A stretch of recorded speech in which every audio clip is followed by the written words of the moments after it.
All right, what's up and welcome to the channel. I'm Mrs Hegshot. Thanks so much for joining me today. As we're looking at 5 guns I just simply do not trust and will not carry, won't recommend anybody to carry.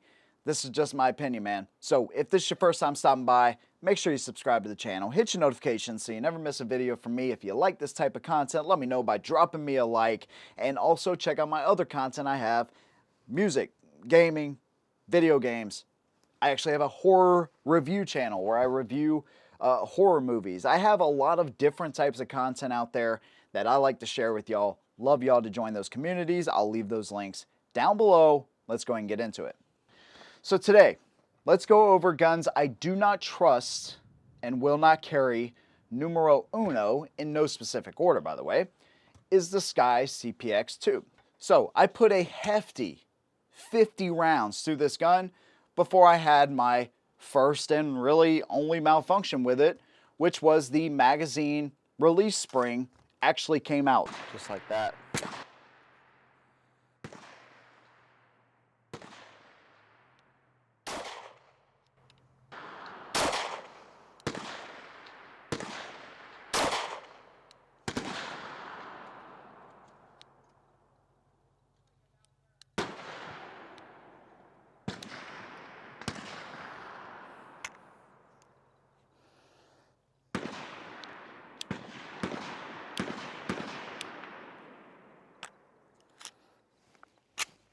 That was a live round, it just would not go off.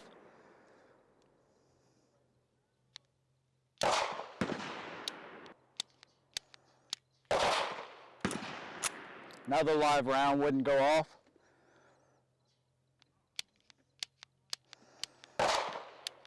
Trigger's dead. So this is exactly what it was doing just now when it went and fired. You pull it back, you can see the hammer right there.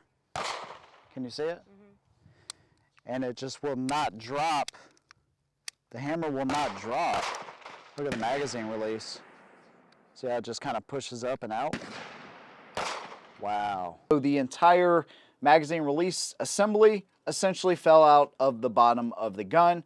I noticed first that my magazines were not locking into the bottom of the gun, and then that's when I realized, oh, this will push through all the way to the other side.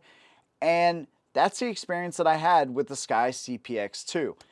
I think it was literally like 50 rounds in, right? So this is a gun that I've heard nothing but great things about. And like I said, I may have just been the exception in getting a gun that, you know, broke in less than 50 rounds. But at the same time, even though it's a budget-friendly gun, even though it has pretty good capacity, there's a lot of things they've done really good on this gun, including the warranty. I'm sorry, I don't care how good the warranty is though, I don't actually want to use it right after I buy the gun. This is a gun, I'm sorry man, but as of right now, I do not trust this gun, nor would I carry it, nor would I recommend this to really anybody. One of 2 guns that I've thrown in my life, this is the Diamondback AM2, and it's kind of a shame, man. When you look at the gun, it has a lot of really cool features. The grip texturing is actually pretty incredible. They have this, you know, kind of intuitive magazine release that's, you know, flush to the frame. I say intuitive, it's really not. I would rather have something that actually sticks up from the frame that's easier to actuate than this, but I get where they were kind of going with that. The slide serrations are cut deeply into the slide, kind of minimal, like it. The sight's pretty awesome. There's 2 big issues with this gun. First of all, you ever heard the expression, I can't hit the broadside of a barn? Yeah, that's this gun. I felt like a brand new shooter every time I would pick this thing up, because one magazine, I would do pretty good. I was like, all right, now I got the hang of it. The next magazine, right after that, I might hit 2 out of 10 rounds or whatever. It's wildly inconsistent in my hands.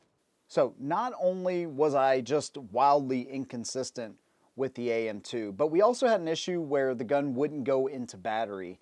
So we ran it, we sent it to Diamondback, they sent it back within a month, and basically they replaced the barrel and the extractor.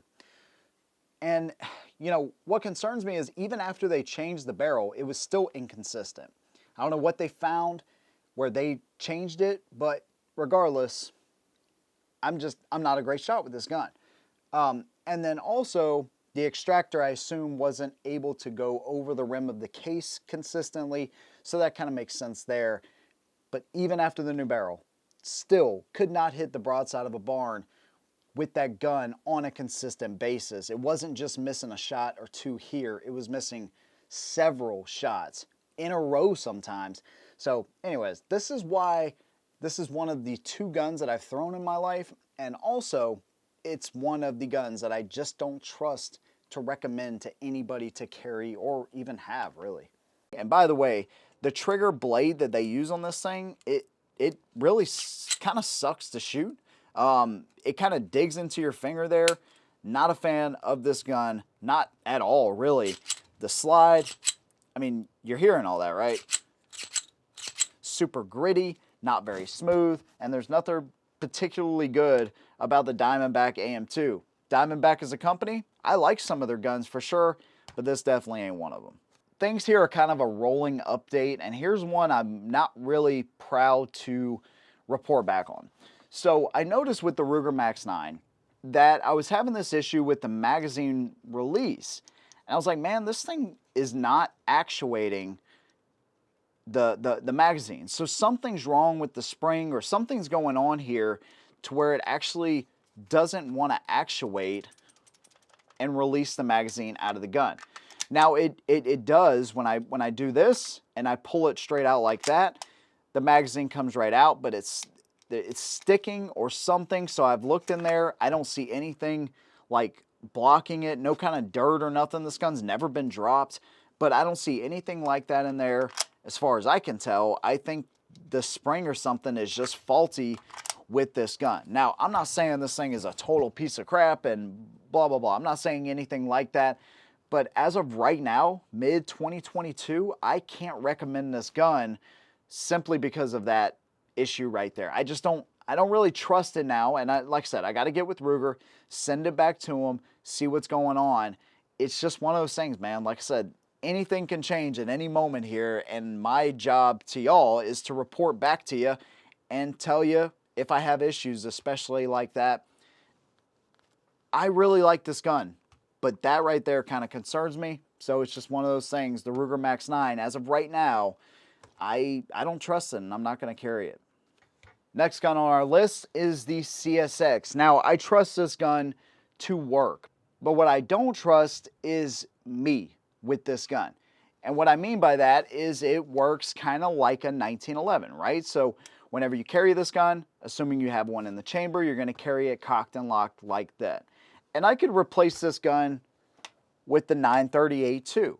It's the same concept. You have to use the safety to carry these guns cocked and locked. And I don't trust that in a stressful situation, I'm going to remember to do that. So 1911 style guns, replace the CSX with any of them, really.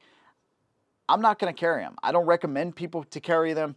I understand why they're there. I enjoy 1911s on a whole, but as far as a carry gun and a smaller carry gun, not a huge fan. The CSX has been a super reliable gun. 12 rounds in the mag. I mean, it's really good capacity, a lot of great features. I'm just not a huge fan of this gun, and I'm not going to carry any gun where I have to actuate a safety to be able to shoot it when I have plenty of striker fire guns. I can pull them, shoot them, boom, I'm good to go.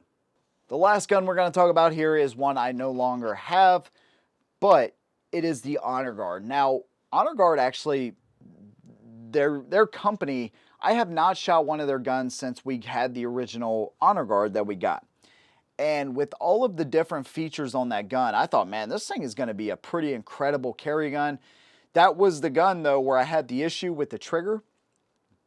Basically, it wouldn't reset, and I had to manually reset it by sticking my finger behind the trigger and resetting it that way. So once I got it back, I did another update video. The gun worked flawlessly from there. I ended up getting rid of it shortly after that. But because I don't have any more experience with it, and if somebody were to ask me, hey man, I'm thinking about buying an Honor Guard, should I buy it or should I carry it or whatever, I would have to tell them, you can, but this is the experience I had with them. Now, I don't really want to dump on companies. You know, most of the time I'm doing a review, I want to point out the good things in these guns and not just the bad. But unfortunately, along the way, we've done a lot of carry guns, and there's just some that I'm not a huge fan of. If it's something like the CSX, you know, where it works, it's just a battery of arms type of thing for me, I can get over that, right? Even the Ruger Max 9, up until this point, up until like a month ago when I realized this thing was having an issue, man, I would have recommended this thing all day long. It's not my favorite carry gun, but it's a pretty good one. I know Ruger's going to take care of this issue, and will I have any more issues? I have no idea. I really doubt it. But when it comes to guns like the CSX that have worked flawlessly, I can get over that. When I have guns fail on me, clear failures like the Sky, the Honor Guard, guns like that, man, it's really hard for me to trust those guns again, right? And even with the Sky, I was going to do a part 2. I really have no interest in revisiting the Sky. I kind of seen what I seen in 50 rounds, and now I've just kind of lost interest in it. And with so many other good carry guns out there, it's not just a high-end carry gun thing. I can pick out, well, here, this one right here. Taurus GX4. That's a budget gun. I know that thing works. It's worked so far. It's been pretty amazing, actually. You know, the LCP Max, Mrs Hegshot's carry gun. You know, budget gun. The original Shield. Hell, even the Shield Plus, they're not, you know, super uber expensive. You know, these issues can happen with any carry gun, and there are some other budget options that I would recommend over some of these others. I mean, hell, even the $700 P38, I wouldn't recommend to people. It just depends on what it is, and personally, I'll take a striker fire gun with a consistent trigger pull any day of the week over some of these others. That's just my opinion, though. Let me know what yours is down below. Leave me your own list down below, and I might use that in a future video. Thank you guys. Again, if you want to support me, you can do that on Patreon, down with the link below. You might even see your name pop up on the screen like some of the patrons you're about to see in a minute. That link will be down below as well. Thank you guys for watching. See you in the next one. And as always, hold them down.